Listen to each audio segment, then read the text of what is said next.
पत्र किसको देता है, कितने सदस्य होती है और राज्य वित्त आयोग का उल्लेख कौन से अनुच्छेद में है, कौन से भाग में है, इन टॉपिकों के माध्यम से ये हम राज्य वित्त आयोग पढ़ने वाले हैं। जैसे सबसे पहले विशेष करके ध्यान रखना, इस टॉपिक को हम राजस्थान के संदर्भ में पढ़ाया जाएगा कि स्थानीय सरकार के जो आयोग हैं, राज्य वित्त आयोग और राज्य निर्वाचन आयोग, वो एक राज्य के संदर्भ में ही पढ़ाए जाते हैं। इस प्रकार हम इसे राजस्थान के संदर्भ में लेके चलेंगे। जैसे पहला प्रश्न आ जाता है, राज्य वित्त आयोग का उल्लेख भारतीय संविधान के कौन से भाग में है। ये प्रश्न होना कि राज्य वित्त आयोग अर्थात राजस्थान वित्त आयोग या राज्य वित्त आयोग कोई भी राज्य का हो, तो राज्य वित्त आयोग का उल्लेख भारतीय संविधान के कौन से भाग में है। तो राज्य वित्त आयोग का उल्लेख भारतीय संविधान के भाग 9 में है। पिछले वीडियो में हमने राज्य निर्वाचन आयोग, राज्य चुनाव आयोग करवाया था, वह भी भाग 9 में उल्लेख था। इस प्रकार राज्य वित्त आयोग का उल्लेख भारतीय संविधान के भाग 9 में है। अब आगे बात करते हैं कि राज्य वित्त आयोग का उल्लेख अर्थात राज्य वित्त आयोग का उल्लेख भारतीय संविधान के कौन से अनुच्छेद में है। तो आपको 4 अनुच्छेद ऑप्शन मिलेंगे। तो आपको अनुच्छेद 243 के तहत ही है, पंचायत राज विभाग है, तो अनुच्छेद 243 अब आपको भाग मिलेंगे। तो अनुच्छेद 243 आई या आई ना हो तो अनुच्छेद 243 झंडा वाला झा, अर्थात अनुच्छेद 243 झा या आई में राज्य वित्त आयोग का उल्लेख है। तो राज्य वित्त आयोग का उल्लेख अनुच्छेद 243 आई में है।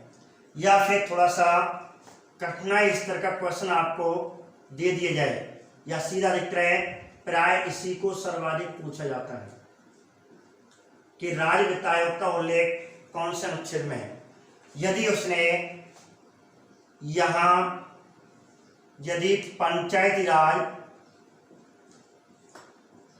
के संबंध में एक राज्य वित्त आयोग होगा, इसका उल्लेख कौन से अनुच्छेद में है, तो आंसर आपका यही 243 अनुच्छेद 243 आई होगा।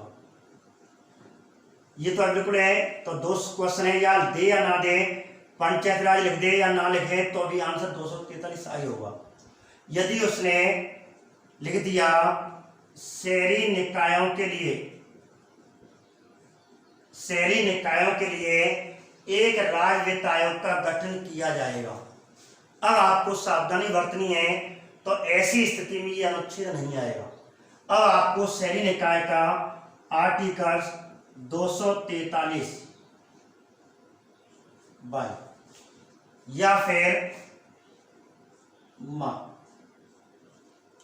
अर्थात क्वेश्चन क्या बनेगा, शहरी निकायों के संदर्भ में एक राज्य वित्त आयोग होगा, इसका उल्लेख कौन से अनुच्छेद में है, तो आपको अनुच्छेद 243 बाई या मां बताना है। ठीक है। तो इस प्रकार 3 प्रश्न हो गए, या तो सीधा ही पूछ रहे या कोई शब्द लिख करके आपको राज्य वित्त आयोग का अनुच्छेद पूछे है, तो ऐसी स्थिति में आपको ये आंसर करना है। अब बात करते आगे कि राज्य वित्त आयोग का गठन कब हुआ। अब ये क्वेश्चन ध्यान रखना, प्रत्येक राज्य के संदर्भ में पूछेगा। जैसे राजस्थान में राज्य वित्त आयोग का गठन कब हुआ, उत्तर प्रदेश में राज्य वित्त आयोग का गठन कब हुआ, मध्य प्रदेश में राज्य वित्त आयोग का गठन कब हुआ। तो राजस्थान के संदर्भ में, राज्य के संदर्भ में इसको पूछा जाता है। तो हम बात कर रहे हैं राजस्थान की, तो राजस्थान राज्य वित्त आयोग, क्वेश्चन क्या पूछेगा, राज्य में या राजस्थान में राज्य वित्त आयोग का गठन कब हुआ। तो आपको सन पूछेगा, तो सन है आपके 1954 ईस्वी में राजस्थान राज्य वित्त आयोग का गठन किया गया। प्राय अधिकतर राज्यों में 1994 में ही राज्य वित्त आयोग का गठन किया गया था। यदि आपको तिथि और माह भी पूछे तो 24 अप्रैल 1994, 24 अप्रैल 1994 ईस्वी में राजस्थान राज्य वित्त आयोग का गठन किया गया। और किस संविधान संशोधन के तहत? अब क्वेश्चन आ गया, राज्य में एक राज्य वित्त आयोग का गठन किया जाएगा, इसका संबंध किस संविधान संशोधन से है? तो आपको विशेष करके वही पंचायत राज का संविधान संशोधन आंसर करना है। अर्थात इसमें कहा गया 73वें संविधान संशोधन जो 1992 में पारित हुआ था, 1993 में लागू हुआ था, तो 1992 73वें संविधान संशोधन अधिनियम 1992 के तहत कहा गया कि प्रत्येक राज्य में एक राज्य वित्त आयोग का गठन किया जाएगा जो 5 सदस्य ही होगा। ये उसमें लिखा हुआ था। इसका मतलब है कि 73वें संविधान संशोधन के तहत अनुच्छेद 233 के तहत प्रत्येक राज्य में राज्य वित्त आयोग का गठन राज्यपाल करेगा जो 5 सदस्यीय होगा। इस प्रकार 73वें संविधान संशोधन के तहत 24 अप्रैल 1994 ईस्वी में राजस्थान में 5 सदस्यीय राज्य वित्त आयोग का गठन किया गया। इस प्रकार राजस्थान राज्य वित्त आयोग का गठन 1994 ईस्वी में हो चुका है। अब बात करते हैं आगे। अब क्वेश्चन पूछ लिया संस्था के बारे में, प्रश्न बनता है कि राज्य वित्त आयोग किस प्रकार की संस्था है? तो ध्यान रखना है, यह एक संवैधानिक परामर्श या सलाहकारी दात्री संस्था है। इसका मतलब क्या हुआ? इसका मतलब हुआ पंचायती राज ये शहरी निकायों के लिए जो राज्य सरकार कर संग्रह करती है वह उसका कितना हिस्सा इन संस्थाओं को दिया जाए, यह सलाह यह परामर्श कौन देगा? राजस्थान राज्य वित्त आयोग या राज्य वित्त आयोग देगा। लेकिन विशेष करके आपको ध्यान रखना, इस सलाह के लिए अब क्वेश्चन पूछा जाए क्या राज्य वित्त आयोग की सलाह को राज्य सरकार को मानना बाध्य है? तो मानना कोई बाध्य नहीं है। ठीक है, तो बस सलाह के लिए सलाहकारी है, जबरदस्ती नहीं कर सकते। नहीं तो मैं तो इतना ही कर देना चाहिए, इतना परसेंट इतना हिस्सा देना चाहिए, केवल ये सलाह दे सकती है राज्य सरकार को। आपको पंचायत राज को शहरी निकाय को अपने कर में से जो आपने कर उगाया है उनको इतना हिस्सा दे दिया जाए। इसका काम है केवल सलाहकारी कोई बात इसकी सलाह बाध्य नहीं है, ध्यान रखना है इस बात को।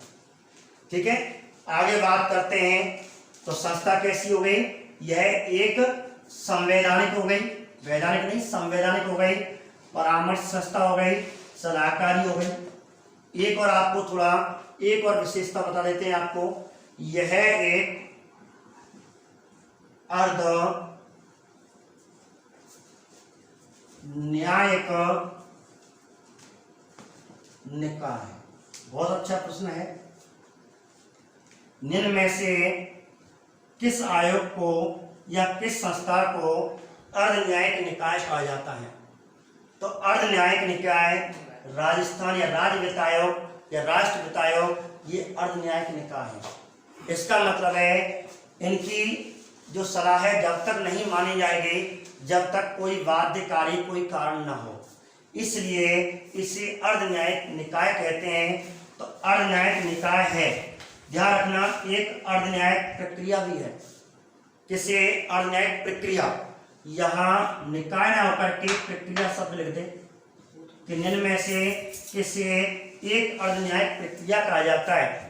ऐसी स्थिति में आंसर आएगा कि राष्ट्रपति के विरुद्ध संसद में महाभियोग प्रक्रिया को एक अर्ध न्यायिक प्रक्रिया कहते हैं। महाभियोग प्रक्रिया किसके प्रति?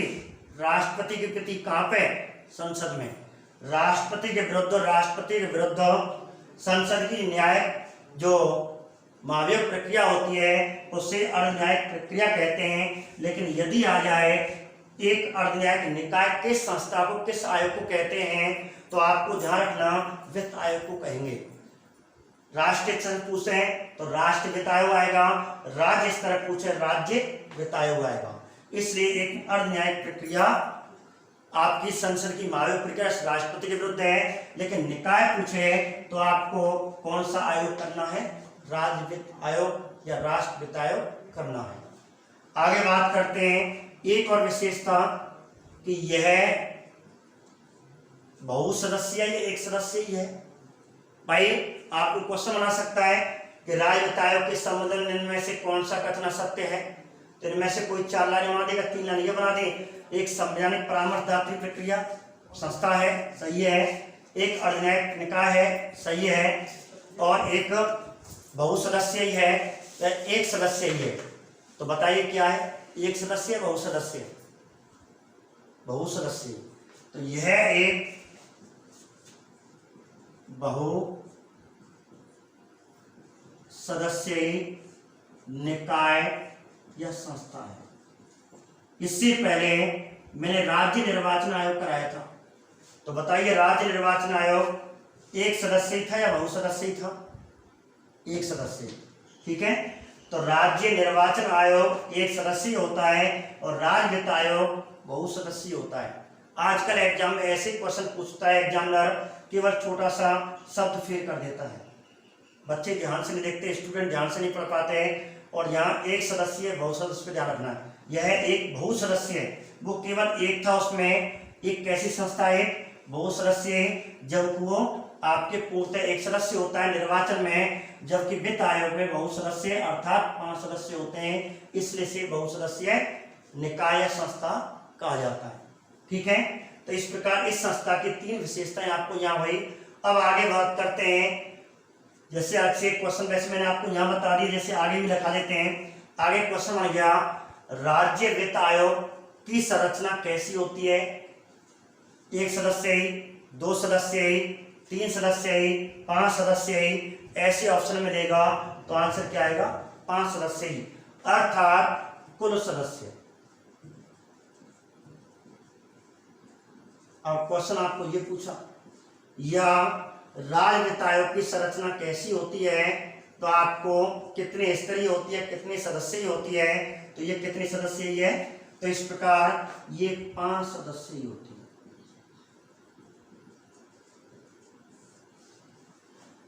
ठीक है, तो कितने सदस्य हो गए? ये 5 सदस्य हो गए।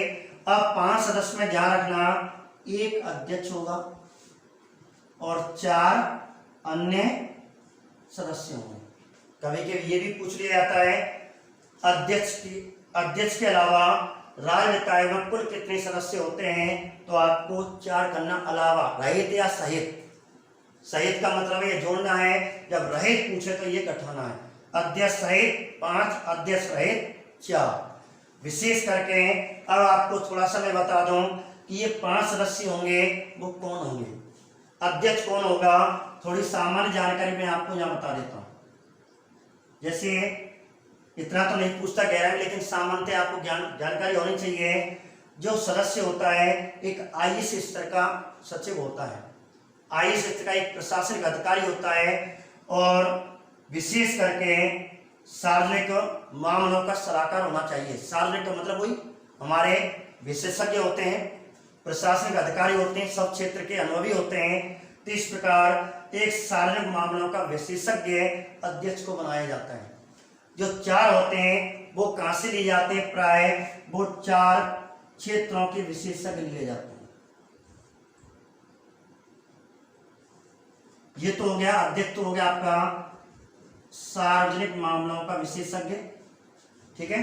तो सार्वजनिक मामलों का विशेषज्ञ होना चाहिए। इस प्रकार से यहाँ कलेक्टर वरिष्ठ आईएएस लेवल का एक प्रशासनिक अधिकारी रखा जाता है जो सचिव पद पर काम कर चुका हो। अब है ये 4 कौन कौन होने चाहिए, तो इसमें विशेषतः है, इसमें कहा गया है हमारे इस राज्य वित्त आयोग के 73वें संविधान संशोधन के तहत कहा गया है कि 5 सदस्यों में एक अध्यक्ष होगा जो सार्वजनिक मामलों का एक विशेषज्ञ होगा। जो 4 होंगे उनमें से एक जज अर्थात एक न्यायाधीश होना चाहिए। तो हाई कोर्ट का न्यायाधीश, हाई कोर्ट में न्यायाधीश होना चाहिए। परमानेंट इस समय सेवानिवृत्त नहीं, जो इस समय कार्य कर रहा है, पद पर कार्य कर रहा है, तो एक न्यायाधीश होना चाहिए। दूसरा, एक प्रशासनिक विशेषज्ञ होना चाहिए। वही आईएएस लेवल का कोई सचिव हो सकता है, कोई अन्य उप सचिव हो सकता है, सचिव हो सकता है। एक प्रशासनिक विशेषज्ञ होना चाहिए, एक वित्त विशेषज्ञ होना चाहिए और एक अर्थशास्त्र विशेषज्ञ होना चाहिए। तो ये विशेषज्ञ अपने अपने क्षेत्रों में, अपने अपने कार्यों में, ये एक न्यायिक विशेषज्ञ है, एक प्रशासन विशेषज्ञ है, एक वित्त विशेषज्ञ होना चाहिए, एक अर्थशास्त्री विशेषज्ञ होना चाहिए। इस प्रकार प्रत्येक राज्यों में राज्य वित्त आयोग 5 सदस्यीय होगा, ये इसमें उल्लेख किया गया है। अब हम बात करते हैं आगे कि अध्यक्ष की नियुक्ति और अध्यक्ष सदस्यों की नियुक्ति कौन करता है। तो आगे हम इस टॉपिक को आगे बढ़ाते हैं अध्यक्ष सदस्य के बारे में। तो कहने का मतलब जैसे क्वेश्चन आ गया कि राज्य वित्त आयोग की अध्यक्ष अथवा सदस्य की नियुक्ति कौन करेगा। तो ध्यान रखें कि इन अध्यक्ष और सदस्यों के लिए भारतीय संविधान में कौन से शब्द का उल्लेख किया गया है। तो विशेष करके आपको ध्यान रखना है कि अध्यक्ष उपाध्यक्ष के लिए चयन के लिए भारतीय संविधान में नियुक्त या नियुक्ति शब्द का उल्लेख किया गया है। जैसे क्वेश्चन बन जाए, राज्य वित्त आयोग का अध्यक्ष होता है नियुक्त, अर्थात नियुक्ति होती है, निर्वाचन नहीं होता, ठीक है, मनोनीत नहीं होता, चयन नहीं होता। तो राज्य वित्त आयोग का अध्यक्ष व सदस्य क्या होते हैं, नियुक्त होते हैं। अब कहने की बात है, अब आगे क्वेश्चन बढ़ता है कि राज्य वित्त आयोग के अध्यक्ष की नियुक्ति कौन करता है। ऐसे राज्य वित्त आयोग के सदस्य की नियुक्ति कौन करता है। अगला प्रश्न ये बढ़ जाता है, तो बताइए। तो विशेष करके आपको ध्यान रखना है कि राज्य में जितने आयोग हैं, प्राय जितने भी आयोग हैं उन सब की नियुक्ति राज्यपाल करता है, राज्य का मुखिया करता है। इस प्रकार तो अध्यक्ष की नियुक्ति कौन करेगा, राज्य का राज्यपाल। अब क्वेश्चन आ जाए, राज्य वित्त आयोग के अन्य सदस्यों की नियुक्ति कौन करेगा। तो ये भी राज्यपाल ही करेगा। इस प्रकार राज्यपाल इनकी नियुक्ति करता है, अर्थात भारतीय संविधान में इनके लिए किस शब्द का उल्लेख है, नियुक्त शब्द का। अब एक क्वेश्चन आ जाए, राज्य वित्त आयोग की नियुक्ति राज्यपाल करता है, किसकी सलाह पर। क्योंकि नियुक्ति शब्द जब भी आएगा तो राज्यपाल अपनी इच्छा से इनको नियुक्त नहीं करेगा, किसी ना किसी से सलाह लेनी होगी। इस प्रकार सिफारिश या सलाह, तो इसकी सिफारिश कौन करता है कि इस अमुक व्यक्ति को राज्य वित्त आयोग का अध्यक्ष बना दिया जाए। तो इसको नाम देता है, राज्यपाल को सिफारिश करता है।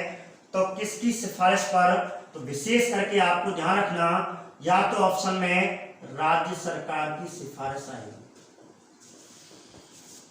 यदि राज्य सरकार की सिफारिश नहीं आए, फिर आपको राज्य की मंत्रिपरिषद की सिफारिश, राज्य की मंत्रिपरिषद की सिफारिश। और आप जानते हैं राज्य में मंत्रिपरिषद का मुखिया कौन होता है।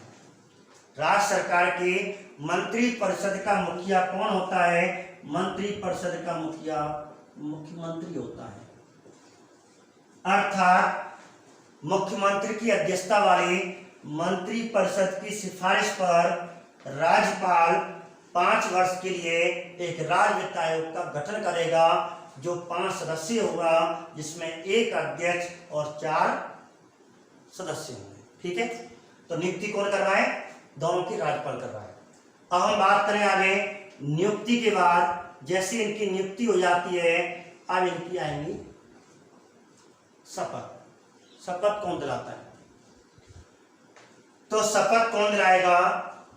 दोनों क्वेश्चन आ गए। राज्य वित्त आयोग के अध्यक्ष को शपथ कौन दिलाता है? सदस्यों को शपथ कौन दिलाता है?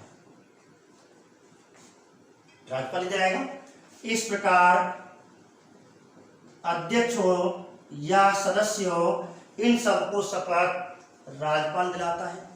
कभी कभी क्वेश्चन आ जाता है, राज्यपाल राज्य वित्त आयोग को शपथ, राज्य वित्त आयोग के अध्यक्ष को शपथ दिलाता है, किसकी शपथ दिलाता है? तो आपको विशेष करके नोट आपको ध्यान रखना। जैसे एक क्वेश्चन आ जाता है,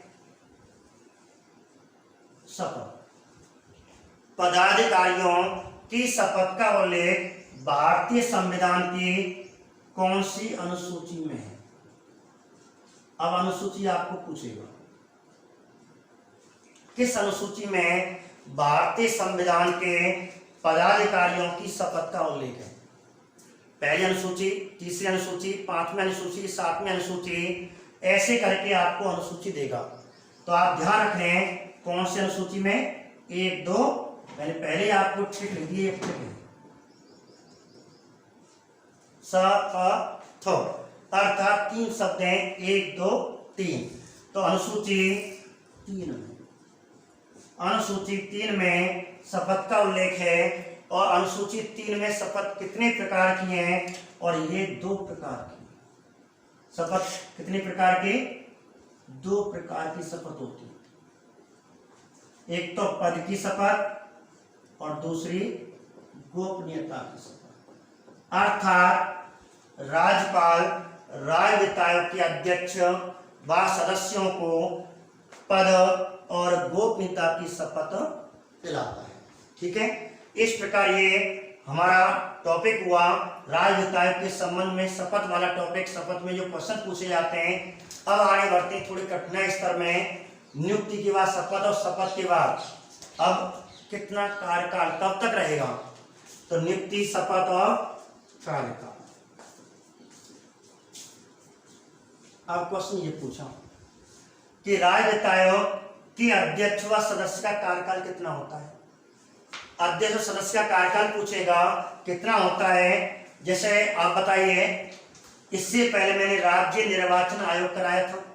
बताओ, राज्य निर्वाचन आयोग का कार्यकाल 5 वर्ष या 65 वर्ष की उम्र जो भी पहले हो, उसमें ये था। अब ऐसे इसमें आ जाए 5 वर्ष। नंबर 2, 5 वर्ष या 65 वर्ष की उम्र जो भी पहले हो। नंबर 3, 6 वर्ष या 65 वर्ष की उम्र जो भी पहले हो। नंबर 4, 6 वर्ष। बताइए आंसर क्या होगा? बताओ।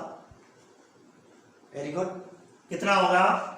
केवल मैंने व्याख्या में जब शुरू में पढ़ा रहा था, स्पष्ट मैं बता रहा था 73वें संविधान संशोधन के तहत राज्यपाल अनुच्छेद 243 कौन सा आई के तहत प्रत्येक के तहत 5 वर्ष के लिए 5 सदस्यीय एक राज्य वित्त आयोग का गठन करेगा।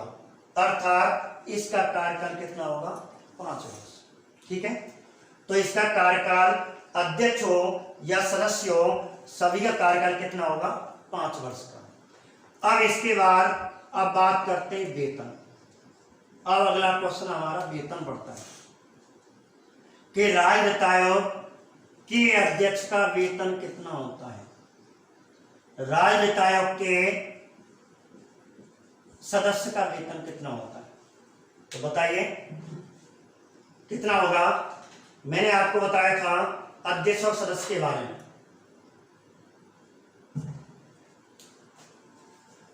तो राज्य वित्त आयोग के अध्यक्ष का वेतन कितना होगा? तो आपको ध्यान रखना, आज की स्थिति में वर्तमान में 2.25 लाख रुपए, 2.25 लाख रुपए प्रति माह। अर्थात किसके बराबर हो गया? हाई कोर्ट, राज्य का जो हाई कोर्ट उच्च न्यायालय होता है, उच्च न्यायालय के जो अन्य न्यायाधीश होते हैं उनके बराबर या मुख्य जो सचिव होता है, राज्य सचिव होते हैं या सचिव होते हैं, उनके बराबर इनको वेतन दिया जाएगा। अब आपको आया इनके वेतन का निर्धारण, इनकी योग्यताओं का निर्धारण कौन करेगा? तो इनकी योग्यताओं का वेतन का निर्धारण केवल वेतन की बात पूछे हैं, जितने भी सचिवों के वेतन बनते हैं वो संसद के द्वारा निर्धारित होते हैं। लेकिन यदि योग्यता पूछे, जैसे राज्य वित्त आयोग के सदस्य अध्यक्ष की योग्यताओं का निर्धारण कौन करता है? तो योग्यताओं का निर्धारण इसको छोड़ करके योग्यताओं का निर्धारण विधान मंडल, जो राजस्थान में विधानसभा है उसका एक सदनीय है, तो विधानसभा अर्थात विधानमंडल या विधानमंडल ना हो तो विधानसभा ऑप्शन में आएगा। ऐसे ही राष्ट्र वित्त आयोग के अध्यक्ष सदस्यों की योग्यताओं का निर्धारण संसद करती है, लेकिन इसके वेतन का निर्धारण भी संसद करेगी। लेकिन आपको ध्यान रखना, यहाँ अपवाद है, यहाँ विधानमंडल नहीं करती, अर्थात राजस्थान की विधानसभा नहीं करती, यहाँ संसद ही पहले ही फिक्स कर देगी। वेतन वहां से पहले ही फिक्स है कि राज्यों में भी राज्य वित्त आयोग होगा तो उसके अध्यक्ष सदस्य का वेतन सचिवों के बराबर होगा अथवा हाई कोर्ट के अन्य न्यायाधीशों के बराबर होगा। तो 2.25 लाख रुपए प्रति माह ऐसे क्वेश्चन आ जाए, राज्य वित्त आयोग के सदस्यों का वेतन कितना होता है? तो ध्यान रखना, अध्यक्ष सदस्य का वेतन बराबर होता है। क्या होता है? बराबर। अध्यक्ष हो या सदस्य हो, दोनों का वेतन बराबर है। केवल भत्तों, जो भत्ते होते हैं, खर्चा होता है अध्यक्ष का ज्यादा होता है, उसमें प्लस कर देते हैं। ठीक है, तो इस प्रकार वेतन भत्तों में अंतर होता है, वेतन फिक्स होते हैं, भत्ते एक्स्ट्रा में दिए जाते हैं, इसके खर्चे के लिए, इसके खर्चे के लिए अन्य खर्चे होते हैं, उनको जोड़ करके इनका वेतन काफी बैठता है। ये तो आपका हमेशा भत्ते पेपर में ऑप्शन में नहीं जोड़े जाते, हमेशा ये वेतन बताई जाएगी। ये वेतन है, मूल वेतन कह सकते हैं, 2.25 लाख रुपए प्रति माह। अध्यक्ष और सदस्यों सबका वेतन बराबर होता है, 2.25 लाख रुपए प्रति माह। अब वेतन के बाद जैसे राज्य वित्त आयोग का अध्यक्ष या राजस्थान वित्त आयोग का अध्यक्ष जो बताने वाले हैं, वर्तमान में कौन है?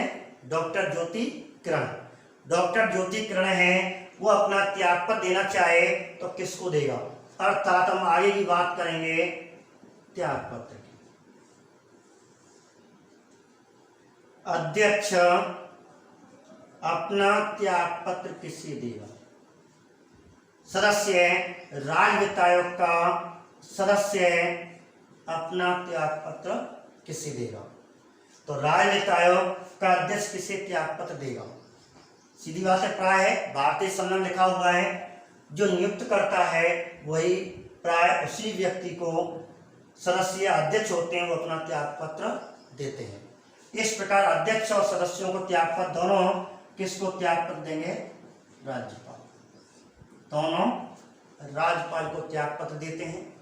अब हम बात करते हैं आगे की ओर कि जैसे क्वेश्चन आ जाता है पदच्युत। क्वेश्चन क्या होगा, मैं क्वेश्चन आपको बता दूं। पदच्युत का अर्थ क्या होता है? पदच्युत का अर्थ होता है समय से पहले हटाना। 5 वर्ष की बात कर रहा है। अगर समय से पहले क्या अध्यक्ष या सदस्य को हटा सकते हैं? इनको हटा सकते हैं या नहीं? पहली बात तो ये थी, हटा सकते हैं। अब कौन हटाएगा? राज्य वित्त आयोग के अध्यक्ष को समय से पूर्व हटाने का अधिकार किसे, कौन हटाता है? तो आपको ऑप्शन में राज्यपाल, मुख्यमंत्री, प्रधानमंत्री, राष्ट्रपति ऐसे ऑप्शन मिलेंगे। तो आपको बताइए आंसर क्या होगा? यहाँ आपको ध्यान रखना है, यहाँ ध्यान रखना है, यहाँ आंसर होगा राष्ट्रपति। ठीक है, ये लास्ट टॉपिक चल रहे हैं आपके, तो आपको ध्यान रखना, अध्यक्ष और सदस्यों को हटाने का अधिकार किसे प्राप्त है? ना कि राज्यपाल। क्यों? जब भी कोई राज्य वित्त आयोग का सदस्य अध्यक्ष संविधान या कदाचार के आधार पर कोई भी कृत्य कर रहा है, तो ऐसी स्थिति में राज्यपाल रिपोर्ट प्रस्तुत करता है राष्ट्रपति को, राष्ट्रपति संसद में उसे रखवाता है, संसद उसको सिफारिश करती है और राष्ट्रपति तुरंत उसको उठा देता है। हाँ, निलंबन कर सकता है कुछ समय के लिए। निलंबन का मतलब है सस्पेंड, कुछ समय के लिए हटाना, कार्य करने से रोकना। जब तक रिपोर्ट नहीं आएगी राज्यपाल उसे निलंबित कर सकता है, कुछ समय रोक सकता है, लेकिन परमानेंट कौन भेजेगा? जा भैया घर, तो घर भेजने का अधिकार किसको है? राष्ट्रपति, अर्थात पद से हटाने का अधिकार राष्ट्रपति को है। अब आगे बात करते हैं कि राजस्थान के संदर्भ में ये कोई भी राज्य हो सबके लिए ये टॉपिक है, यूपी हो, एमपी हो, राजस्थान हो, सेम एक है। अब हम बात करेंगे राजस्थान वित्त आयोग का अध्यक्ष के बारे में कि प्रथम अध्यक्ष कौन था, प्रथम महिला अध्यक्ष कौन थी, वर्तमान महिला अध्यक्ष जो भी है, वर्तमान अध्यक्ष कौन था। तो अब वर्तमान की बात करेंगे, तो ये आपको ध्यान रखना है, ये हमारे पाठ हुआ। अब क्वेश्चन बनेगा राजस्थान राज्य वित्त आयोग का प्रथम अध्यक्ष कौन था? प्रथम अध्यक्ष पूछेगा या वर्तमान अध्यक्ष कौन था, ये क्वेश्चन पूछे जाते हैं।